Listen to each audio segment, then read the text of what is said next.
और व्यवहार कैसा है, भाषा और व्यवहार आप सब जानते हो। अगर मैं तुम्हें छू लूं तो तुम्हें नहाना पड़ेगा। मैं तो नहा के आया हूँ और मैं तो फिर छू लिया मैंने। नहीं तो भी नहीं नहाऊंगा मैं। नहीं नहाओगे तो तुम समाजवादी हो। ये मुद्दे क्यों बन रहे हैं? ये मुद्दे इसलिए बन रहे हैं क्योंकि वो किसानों की आय दो नहीं कर पाए और 1 लाख किसान ने आत्महत्या कर ली। काले कानून लाए थे, 1000 किसान शहीद हो गया। यहाँ पे थार चढ़ाई, इतनी परीक्षाएं के पेपर लीक हो गए, उनका जवाब नहीं है ना। नौजवान खड़ा हुआ वोट डाला है सरकार के खिलाफ। आप बताइए, इस सरकार ने तीसरे फेज का चुनाव हो चुका है, क्या पेपर लीक के बारे में कुछ कहा है या नौजवानों को नौकरी रोजगार देने की बात कही? तो इसलिए जानबूझ कर वो ध्यान हटाना चाहते हैं। ये देखिए, राहुल गांधी के साथ संभल में सूचनाएं मिल रही हैं कि जो समाजवादी पार्टी के बूथ जो अच्छे हैं वहां पर पुलिस तांडव कर रही है, अन्याय कर रही है, प्रशासन अन्याय करा रहा है। इसी तरह किसनी से शिकायतें आ रही हैं, आपके करहल से शिकायतें आ रही थी और मैनपुरी की तैयारी है शहर में कि बूथ लूटे जाएंगे। बूथ लूटने की तैयारी आप ये कह रहे हैं? बीजेपी के लोगों ने पिछले चुनाव में भी बूथ लूटा थे, तब भी बुरा हारे थे। ये फिर बूथ लूटने की तैयारी कर रहे हैं और मैं आपसे कह रहा हूं, आप भी अपना 4-5 बजे के बाद मैनपुरी पहुंच जाना। बीजेपी के लोग बूथ लूटने की तैयारी कर रहे हैं। इन्फॉर्मेशन है इस बात की? मतलब आपके पास वो पिछली बार भी उनका व्यवहार ऐसा था। सोचिए, पिछली बार भी जिनका व्यवहार ऐसा ही हो, वो इस बार भी वही व्यवहार करेंगे। अखिलेश जी, एक बात मुझे बता दीजिए, आप बताइए, चेयरमैन जितने बैठाए जा रहे हैं थाने में, विपक्ष के लोग बैठाए जा रहे हैं, सत्ता के पक्ष के लोग क्यों नहीं बैठाए जा रहे हैं? तो क्या मैनपुरी हरवाने के लिए किया जा रहा है? आपको क्या लग रहा है? ये जो पूरा चीजें आप बता रहे हैं, आपने कई सारे उदाहरण गिनवा दिए। मैंने तुम्हें छू लिया, तुम जाओ नहाओ जाके। नहीं, मैं क्यों नहाऊंगा? नहीं, रोड शो नहीं कर रहे हैं हम लोग, एक कार्यक्रम कर रहे हैं। अच्छा, अखिलेश जी रेवन्ना पे कह रहे हैं कि वापस लाके उनको कड़ी से कड़ी सजा रेवन्ना को दी जाएगी। मैं कह रहा हूँ कि उन बुनियादी मुद्दों से मत हटिए। आज बेरोजगारी का सवाल है, नौकरी का सवाल है, और जो विश्व गुरु या विकसित भारत का सपना दिखा रहे हैं, पर कैपिटा इनकम क्या है? किसान का गेहूं खरीदा क्यों नहीं जा रहा सरकार की तरफ से? मुनाफा किसको पहुंचाना चाहते हैं? ये सवाल हैं। हम और आप ध्यान न हटाएं।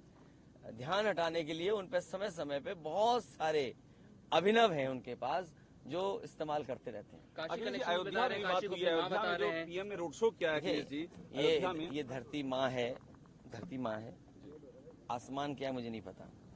नदी हमारी माँ है, गंगा माँ है, यमुना माँ है, सरस्वती माँ है, इतनी देवी माँ है। अरे ये देश ऐसा ही है कि जिसमें माँ बहुत हैं, लेकिन सच्चाई ये है कि बीजेपी के लोग माँ की कसम खा करके क्यूटो बनाने की बात कही हो। आज माँ गंगा का क्या हाल है, माँ यमुना का क्या हाल है? तो ये आप ध्यान मत हटाइए। जो बुनियादी सवाल है, क्या पर कैपिटा इनकम सरकार ने क्या बना ली, महंगाई कहाँ पहुंच गई, आपका कैमरा महंगा हो गया, आपका ये महंगा हो गया, आप ऐड लेना भी महंगा कर दिए हो, क्या करें अब? महंगाई का जवाब क्या है इनके पास? तो पर कैपिटा इनकम, महंगाई का, इन्वेस्टमेंट का, इन सवालों में जवाब अखिलेश जी का आखिरी सवाल दे दीजिए। जो अयोध्या में पीएम, मैंने तुम्हें छू लिया। आप मुझे 20 बार छू लीजिए, मुझे कोई दिक्कत नहीं है।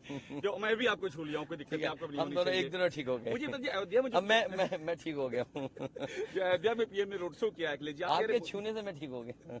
जो अयोध्या में पीएम ने रोड शो किया अखिलेश जी, ये जो भावनाएं हैं, इनको क्या लगता है इससे इलेक्शन का रुख मोड़ने की कोशिश हो रही है क्या? देखिए, बीजेपी बुनियादी बातें लगातार बीजेपी हारने जा रही है।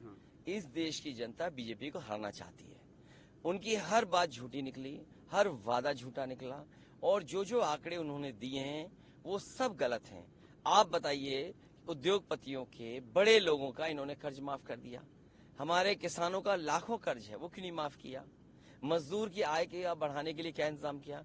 जिन मजदूरों ने अपनी जिंदगी लगा दी और बहुत सारे दुनिया में संघर्ष हुआ, तब जाकर के उनके लिए कुछ हक सम्मान मिला, उनको अधिकार मिले, उन अधिकारों को शिथिल कर दिया। ये किसने किया?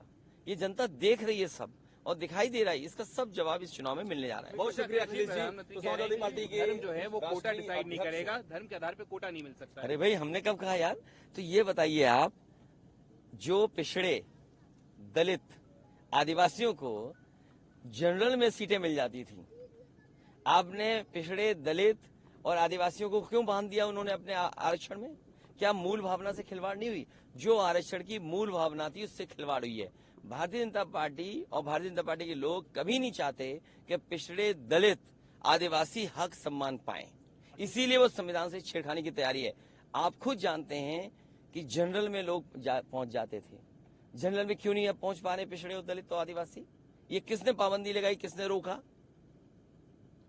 अखिलेश जी, लालू प्रसाद यादव कह रहे हैं कि बीजेपी जो है वो भड़का रही है लोगों को और आरक्षण खत्म करना चाहती है, किसी को आरक्षण। देखिए, आप बताइए, निजी कंपनियां हो जाएंगी, जब बेच दी जाएंगी कंपनियां, तो आरक्षण है क्या?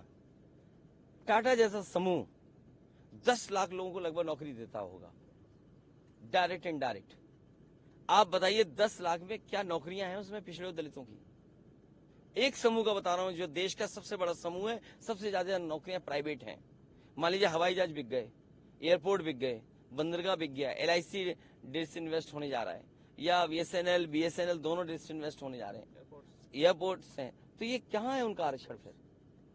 तो जब मैं ये कह रहा हूं कि 10 लाख के लगभग डायरेक्ट इनडायरेक्ट नौकरी सबसे बड़ा देश का प्राइवेट समूह देता है, उसमें क्या आरक्षण है? क्या जवाब है? तो जब प्राइवेट चीजें हो जाएंगी तो आरक्षण अपने आप खत्म हो जाएगा। यही पिछड़े और दलित और आदिवासी यही देख रहे हैं कि बीजेपी लगातार 10 साल में ये फैसले ले रही है जो धीरे धीरे उनको आरक्षण और अधिकारों को खत्म कर देगा। अखिलेश जी, आप यूपी में बड़ी ताकत है। एक आखिरी सवाल ये है कि अगर राहुल गांधी अमेठी से लड़ते, आपकी ताकत थी ही, तो क्या आपको लगता है वो एक बड़ा पावरफुल मैसेज होता? देखिए, आप लगातार सपोर्ट मैं चाहता हूं आप इलेक्शन कमीशन से कहो कि डेट एक्सटेंड कर दें, तो फिर हम उनसे बात करें, तो तारीख वो फिर नॉमिनेशन कर दें। आपकी इच्छा क्या थी? नहीं, आप मेरी क्या इच्छा चाहते थे नहीं। कि वो लड़े? मैंने अपनी इच्छा बता दी।